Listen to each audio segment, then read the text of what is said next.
Bonjour à tous, on se retrouve aujourd'hui pour commencer le chapitre 4 où on va voir des applications des matrices, notamment des suites de matrices et des graphes probabilistes. Alors là on va voir essentiellement aujourd'hui, enfin même uniquement le chapitre 4.1, des suites de matrices colonnes vérifiant une relation de récurrence UN plus 1 égale AUN plus B. Ici je vous précise que la matrice A est une matrice carrée d'ordre M, donc je dis M parce qu'on a déjà le N qui est réservé à la suite de matrices. A et B une matrice à M'. On est donc dans une situation qui ressemble à ça, avec une matrice UN plus 1 ici, qui va être égale à une matrice carrée, une matrice ici, UN, et une autre matrice ici, colonne. D'accord? Et on va chercher à expliciter UN en fonction de N. Je dois vous rappeler quand même, normalement, ça, une situation que vous avez déjà rencontrée quand vous avez une suite, alors là, de nombres, hein, telle que UN plus 1 est égal à AUN plus B. C'est les suites, vous l'avez tous en tête, arithmético-géométriques. On va voir qu'on peut appliquer le même type de méthode aux suites de matrices de cette forme-là pour arriver à expliciter UN en fonction de N. Et on va voir qu'on peut éventuellement chercher la limite de UN après en plus l'infini. Alors, étant donné qu'on va parler de limite de UN en plus l'infini, il faut déjà qu'on comprenne ce qu'est une limite d'une suite de matrices. Et donc, on va dire qu'une suite de matrices converge si et seulement si toutes les suites formées par les termes généraux des matrices convergent. La définition, elle peut être pas forcément claire comme ça. Avec un exemple, vous allez voir que c'est en fait la façon de faire naturelle, c'est-à-dire que cette suite de matrices ici, UN, elle converge si cette suite de termes et cette suite de termes convergent. Ici, c'est le cas, celle-là tend vers 0, celle-là tend vers 1. Donc ici, on a une suite de matrices convergentes qui tend vers la matrice colonne 0, 1. D'accord. Je vous le disais il y a 2 minutes là, cette suite de matrices, cette relation sur la suite de matrices nous fait penser aux suites arithmético-géométriques. Et donc, la première méthode qu'on va voir pour déterminer, pour expliciter UN là, ça va être une méthode qui va être analogue à celle des suites arithmético-géométriques réelles. Ici, je détaille la méthode, il va de soi que je suis pas sûr que c'est un intérêt d'apprendre par cœur cette façon de faire là. L'idée c'est de se dire ouais, bon, je me rappelle comment ça marche pour les suites réelles et je vais l'adapter aux matrices. Nous c'est ce qu'on va faire ici. Donc comment est-ce qu'on va adapter ça? Si vous vous rappelez, pour les suites arithmético-géométriques réelles, même si c'est pas un attendu du programme de terminale, vous avez dû le voir plusieurs fois, on cherche, quand on a une suite, je vous disais tout à l'heure UN plus 1 égale à AUN plus B en termes de nombre, on cherche à déterminer le alpha qui est ce qu'on appelle le point fixe, qui vérifie alpha égale A alpha plus B. Et une fois qu'on a ce alpha, on étudie la suite Vn définie par Un moins alpha et on montre que cette suite-là est géométrique. Du coup, on explicite Vn, ça c'est dans le cadre des suites réelles, et du coup on a Un. D'accord? Et bien on va faire la même chose pour les suites de matrices. Donc dans ce cas-là, notre suite de matrices UN plus 1, grand UN plus 1 égale AUN plus B, on va chercher une matrice X qui vérifie cette relation-là, la relation AX plus B égale X. Simplement, il faut faire attention, comme on parle de matrice, résoudre cette équation matricielle revient à déterminer la matrice X, ici, et pour avoir la matrice X là, je vais devoir multiplier par l'inverse éventuel de I-A.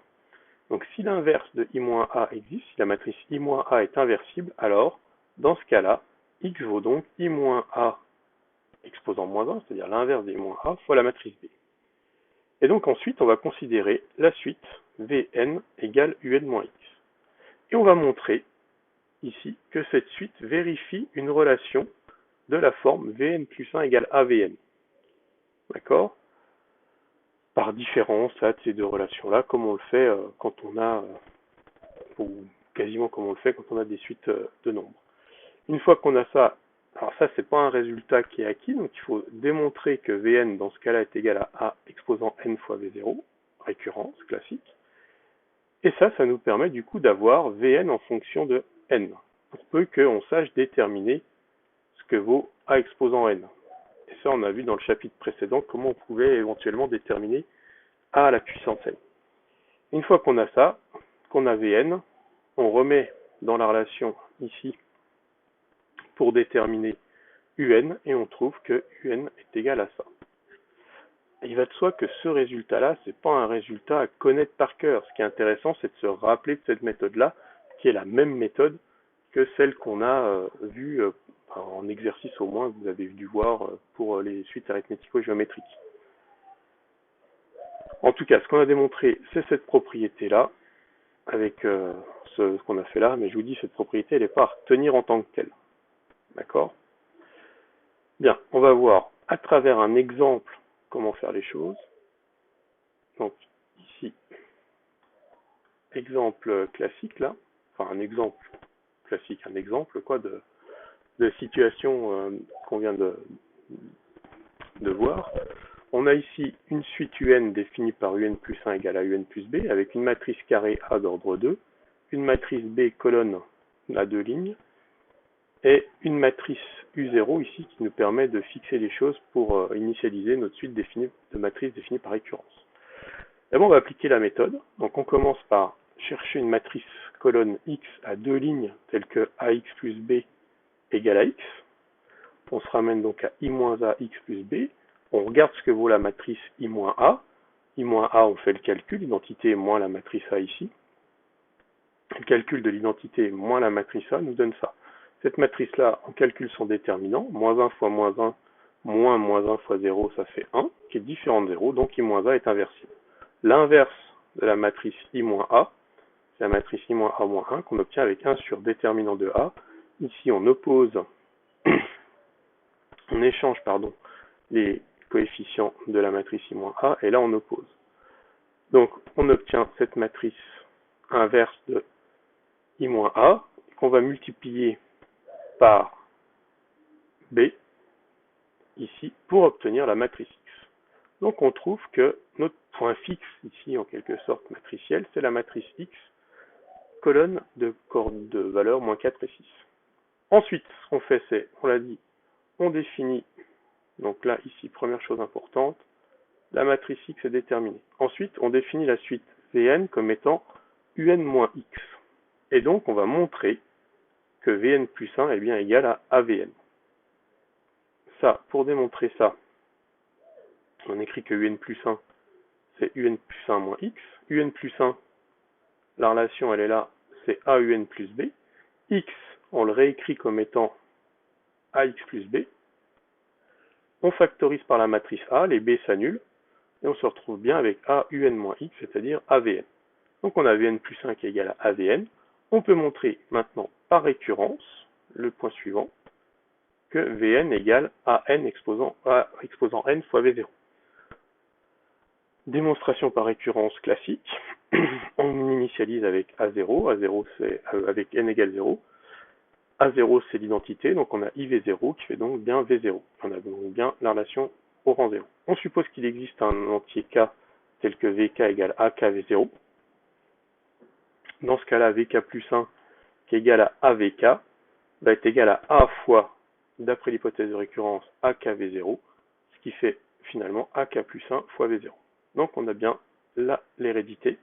La propriété est héréditaire au rang 0, donc on a Vn qui est égal à AN V0. Reste à déterminer AN. Donc pour déterminer AN, c'est là où il y a différentes éventuelles pistes en fonction des situations. Là, pour déterminer AN ici, dans la situation dans laquelle on est, on va calculer quelques termes. On s'aperçoit en calculant quelques termes, d'accord, on fait la conjecture, ou alors, en fonction de la situation, on vous dit de montrer que un bon candidat à A exposant N, c'est cette matrice ici, avec des termes diagonaux 2 exposant N, et en bas à gauche, N fois 2 exposant N moins 1. Et là, à nouveau, pour démontrer ça, c'est une récurrence. Donc, au rang 0 à 0, on fait son calcul, ça marche. L'hérédité, il y a un souci, hop, là c'est ici normalement des K que je n'ai pas modifié. Donc K, K, K, ici, d'accord. Donc on calcule AK plus 1, c'est A fois AK. On fait le calcul ici, comment c'est faire en montrant qu'on fait clairement les calculs dans chaque coefficient de la matrice pour faire apparaître la matrice qui nous intéresse, c'est-à-dire A exposant K plus 1 de la forme de cette matrice-là, mais avec des K plus 1 au lieu de K. Ça marche normalement sans problème. Je vais pas vérifier s'il y a des coquilles, mais normalement ça marche. 2 fois 2K, c'est bien 2K plus 1, 2K ici, 1 fois 2K plus, donc 2K plus K fois 2K plus 1. Oui, ça c'est bon. Et 0, 0, c'est bon. Et l'autre, 2 fois 0. Là, là, ok, ok. Donc, on est bon. On a ça. Donc, la propriété est héréditaire, vrai ou rang 0. On a donc, pour tout n, ce qui nous intéresse. Maintenant, on conclut. Un, c'est Vn plus x. X, c'était la valeur moins 4, 6, ici, en matrice colonne. AN, on vient de le déterminer, c'est cette matrice-là. V0, c'est l'énoncé qui nous le donne, c'est 2, 1. Et là, on fait le calcul. D'accord? Donc, 2 exposant n, ici, fois 2 plus 1 fois 0. Donc 2 exposant n fois 2, ça fait 2 exposant n plus 1. Et après, le moins 4 qu'on ajoute. Ici, même chose. N fois 2 exposant n moins 1 fois 2, ça fait n fois 2 exposant n. Avec le n ici. Ensuite, 2 exposant n fois 1, on le met en facteur, plus 6. On obtient au final notre matrice 2 exposant n plus 1 moins 4 et n plus 1, 2 exposant n plus 6. Je n'ai pas parlé de limite ici. Si on voulait chercher la limite, cette suite ici n'a pas de limite. En tout cas, elle a pour limite une matrice qui serait infinie, infinie. Donc, elle diverge avec des coefficients qui tendent vers l'infini. Ça, c'est vraiment la façon de faire principale pour déterminer des suites de matrices explicitement qui vérifient la relation de récurrence énoncée au départ. C'est-à-dire UN plus 1 égale à UN plus B. Je vous propose une autre méthode ici qui est un petit peu plus compliquée, qui dans certaines situations peut être intéressante. Donc cette deuxième méthode, ici, elle va être... Alors si vous avez ça, là, la plupart du temps, on vous demandera jamais, déjà la première, en général, vous serez guidé aussi, hein. Normalement, on ne doit pas vous l'exiger. Et cette deuxième méthode, c'est encore moins exigible, si vous voulez. Donc là, vous pouvez, dans première lecture, passer un petit peu à côté de cette deuxième méthode, c'est pas la plus essentielle pour le moment. Donc l'idée, ici, c'est de se dire, UN, c'est AUN-1 plus B. Là, il y a encore une petite faute de frappe. Ici, ça devrait être un moins 2, parce que UN-1 qui est ici, je peux l'écrire AUN-2 plus B. Donc, j'ai finalement ici A carré UN-2 plus AB plus B. Et là, ce que je fais, c'est que le AB plus B, je le laisse ici. Et maintenant, je vais refaire avec UN-2 ce que ça vaut. Donc là, j'ai factorisé par B, simplement, là, dans ce cas-là. Et le UN-2, je peux le réécrire ici, A UN-3 plus B. D'accord? Qui serait facteur de A carré. Donc ça, quand je le développe, je vais avoir du A cube UN-3 plus A carré B. Le A carré B, je vais pouvoir mettre en facteur B là-dedans pour le mettre là-dedans pour avoir finalement A carré plus A plus I B. Et A cube UN-3, je recommence. D'accord? Je fais ça jusqu'à tomber sur ici N pour avoir A exposant N U0. Et en faisant ça, hop, là, je vais faire un peu de clarté là-dedans, hop. En faisant ça, j'obtiens finalement que UN, je peux l'écrire AN U0, et ici j'ai la somme de tous les A carré plus A N, enfin plus A cube, plus A jusqu'à plus A N-1 qui vont être facteurs de B.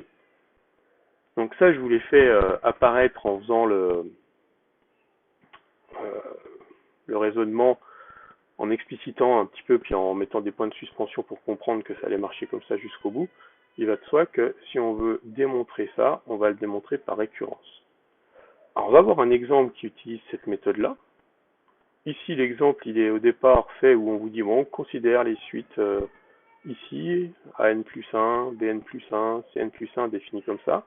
On pose XN ça, A ça et B ça.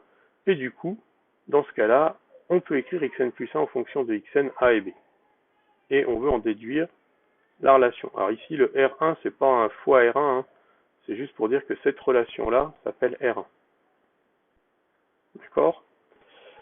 Allez, on fait la correction. Enfin, on regarde comment se traite cet exemple-là.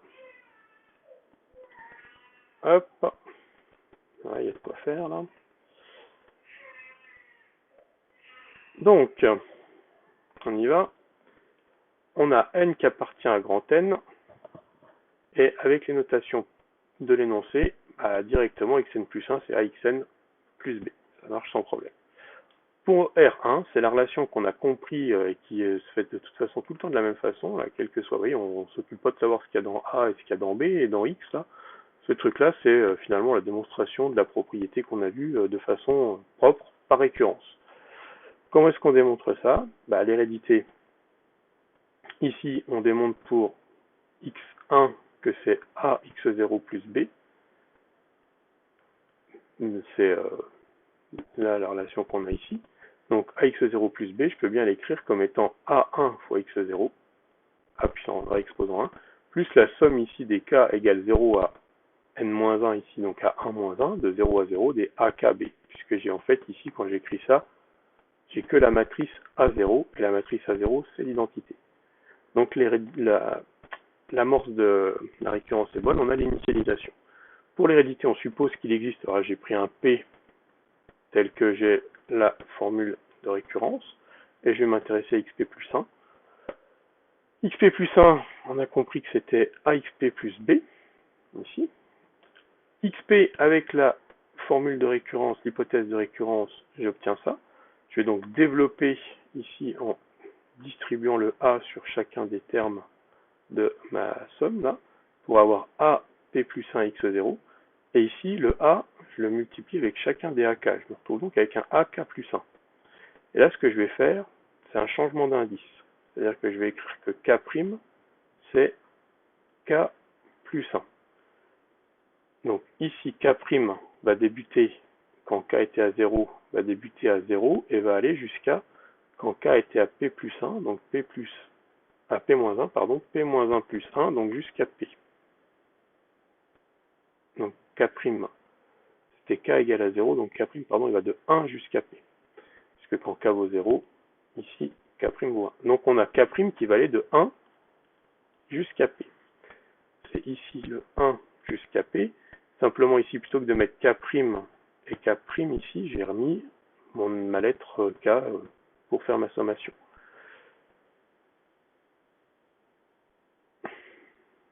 D'accord? Le b ici, de façon à pouvoir l'écrire comme une seule somme des k, là, des ak, je l'écris avec a exposant 0. A exposant 0, c'est l'identité, donc ça pose pas de problème.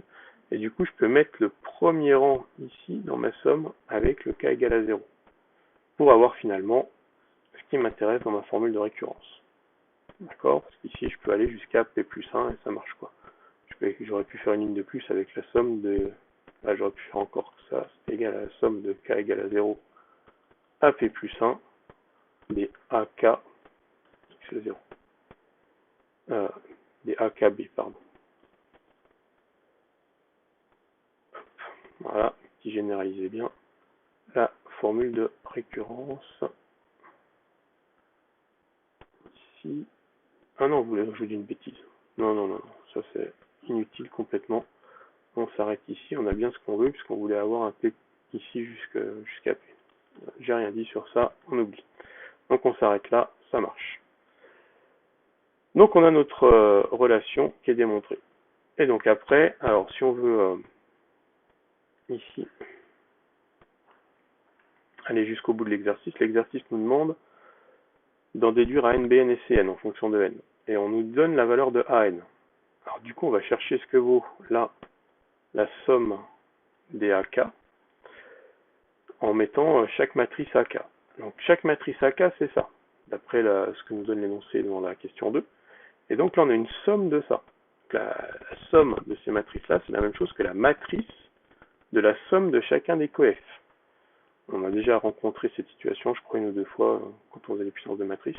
Donc là, ici, terme à terme dans ma matrice, je vais utiliser les relations que j'ai. Là, j'ai une somme de 1, donc pas de problème, n-1 plus 1. Là, j'ai 0, ça marche. Là, j'ai ma somme de 1, qui me fait moins n-1 plus 1. Moins, ici, j'ai une somme d'une suite géométrique. Donc, j'utilise la somme d'une suite géométrique.